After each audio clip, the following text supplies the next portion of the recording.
What's up? So today we're going to be making something that I actually didn't plan, so it's a little hodgepodge. Hi Sherlock. We're going to be making what I decided yesterday. We're going to call it date night pizza. So we're going to par bake our pizza crust real quick because we're going to be putting a lot of wet things on it. Get out of the oven. And then while that's in there, we're going to put some oil on like a medium heat so that we can saute some onions and shallots to go on the pizza. And once that's ready, we'll start going with the next steps. Now the other thing we're going to be doing while we're waiting for that oil to heat up is I have some balsamic vinegar over here in this small pan on the side, and we're going to be making a quick balsamic reduction to make a nice drizzle for this pizza. And so it's still very liquidy. I threw very little salt in there just to help absorb some of this. And you're just going to cook this down. You're going to keep an eye on it. You can do this on medium-high heat. If it starts to like really boil and get out of control, turn it down. It's just about ready. I had initially turned the wrong burner on, but that's how today's been going. It's been kind of rough. How's everybody else doing? We're just going to saute these real quick. You really just want to be blistering the skin of the tomatoes and slightly softening the shallots because they are going to finish cooking in the pizza, or on the pizza, I should say. You want to keep this moving as much as possible because you don't want it to burn. And I don't know if you can see it on camera, but there's a little bit of steam coming out, and that's some of it's starting to reduce. You're just going to keep moving it around, and you'll notice when it's nice and reduced because it'll be thicker, it'll be slower to fill in those gaps in the pan. Put this up a little bit. This burner's kind of dicey on a good day. Now some of the other things we have some prosciutto, arugula, and a whipped burrata. Now unlike the whipped feta, there's not a whole lot that goes in that. It's just shoving some burrata in a blender. But I did put in some oregano and a tiny bit of fresh cracked black pepper. Just because that can add to the flavor. Sherlock, do you want to get out from in front of the oven, sir? I feel like every time I do one of these videos now, you guys get a view of a different pet.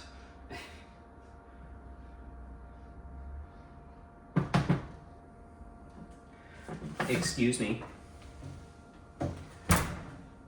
Like I said, we're just par cooking the shell. We don't want to go overboard with it. This burner really sucks. So I had to turn this up. And you can see this is no longer taking up the whole pan. At least I assume you can see from over there. Sorry. I need to get like a wearable camera or something. But that means it's starting to thicken. So it's good. It's still a little thin. Flowing a little too freely because we want it to be more like glaze consistency. It's starting to really boil. You always have to watch it when you're doing something like this just in a pan because it can burn in an instant. And it's real easy to start this over because it's just balsamic vinegar and a couple salt crystals thrown into a pan and stirred around until it's thick.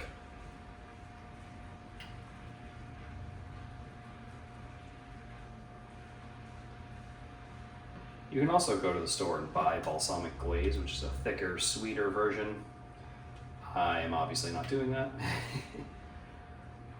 I decided this is fine because this is significantly cheaper than doing that.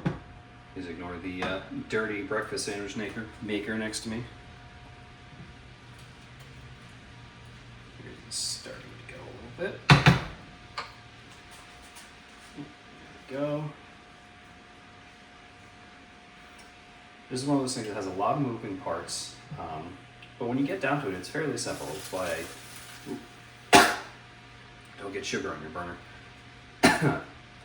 That's why I did the whipped burrata ahead of time. I chopped up some of the prosciutto we're going to put on there, and I had all that stuff diced just so it could be ready to go.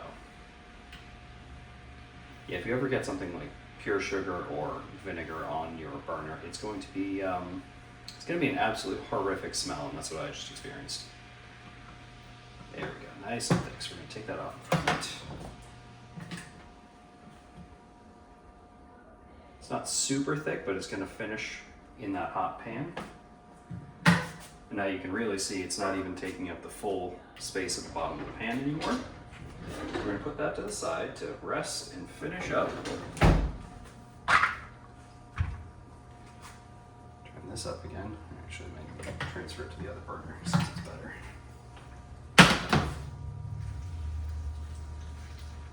There we go.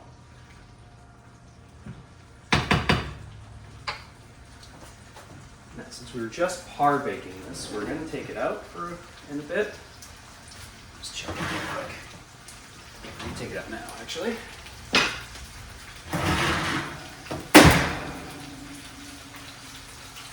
Because that's hot. Let's move this bad boy. Sorry.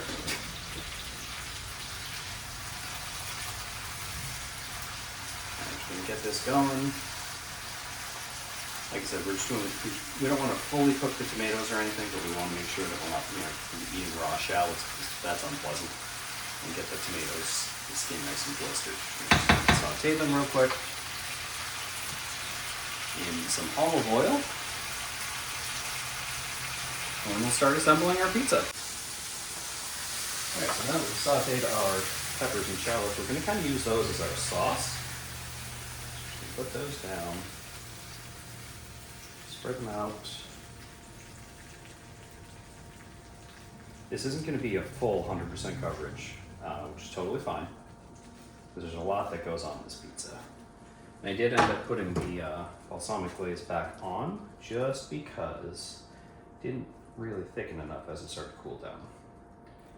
It's one of the cons of good air conditioning. Just get that on there. I know that looks kind of messy, but believe me when I say it tastes good. Now we're gonna throw some Parmesan on there real quick on the top, just a little bit, because we're gonna be topping this with the whipped burrata. This is basically just to bind everything together.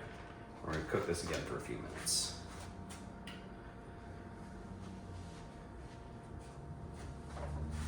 Put that in there. And now we should be good for the next step. All right, pizza's been in there for a few minutes, so some of that stuff is bound together. That's what we're looking for. Now we're gonna drop on our whipped burrata. Now this gets kind of watery, which is why we par baked the pizza, because I have done this before, and it didn't go so great. And last time I also put the burrata on the bottom. This time I'm trying it with a little bit of a buffer, if you will, so that it doesn't necessarily get the dough all watery and whatnot. That with burrata on there. This is a very creamy, cheesy pizza, as you can see. Perfect for if you like that kind of stuff. This is one of those things that we had at a restaurant, and I took it upon myself to recreate at home, so here we are. Alright, burrata's good. It's gonna seem like it sounds a little redundant, but we're gonna pop that back in the oven for another couple minutes before we add the prosciutto, because while I do want the prosciutto to be crispy, I don't want it to be gross and overcooked. Alright, so now it's mostly cooked, but we're just adding prosciutto just because I want it to be a little crispy. We're gonna throw it back in the oven. And I realized that I never mentioned that I'm cooking this at 425 in just a standard oven. If you have a pizza oven, this would be done a long time ago because I was cooking at a much higher temperature. Just gonna do a rough chop of this prosciutto. I know someone on here is probably screaming about how I'm treating this prosciutto, but I'm putting it on a pizza. It doesn't really matter that much. The original recipe used speck, but I like prosciutto better, so that's what we're using. We're gonna put quite a bit on it, just so we have a little bit extra meaty goodness. Someone today, when I was talking about making this, mentioned that this would taste really good with like a sausage or like a hot or sweet soppressata, and I was like, oh, you know, I've never thought of that, and yes, it would. So that's one other thing. If you wanted to make this and you wanted to add some more meat, some more cheeses, we're going to put some more Parmesan on top. You could do soppressata, you could do hot or sweet Italian sausage, break up some Hamburg meat, any of those things would work. Salami, like I said, soppressata, capicola. Those would all be really good. So now we're just gonna pop that back in the oven to finish. All right, just want to give you guys a quick look at the finished balsamic reduction. You see it flows a little bit slower and it's significantly less than it was. So this makes a nice drizzle for the top of the pizza. Everyone say hi to Jackson Sky, both over there, begging for pizza. It's not done, guys. We got a few more minutes. All right, now for the last bits of our nice sizzly crispy pizza. Some of the oils did get under it, so the bottom might be a little fried dough. Hey, nobody's perfect, right? We're going to very carefully transfer this to a cutting board to do the last steps, just so it stops deep frying itself.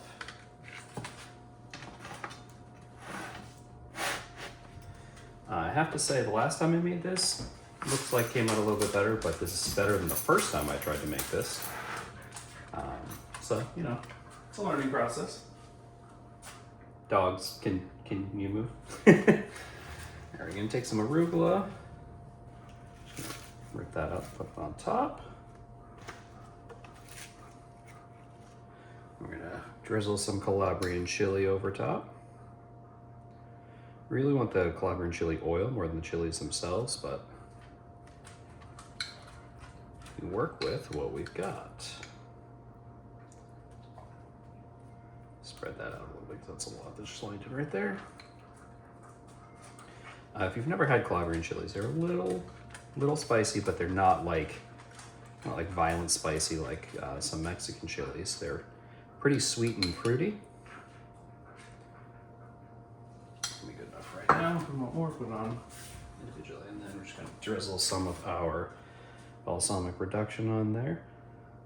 And see, when it's truly reduced, it comes out nice and slow. It makes it real easy to give a nice aesthetically pleasing swirl. And there we go. This is what I've come to call date night pizza. I hope you guys enjoy.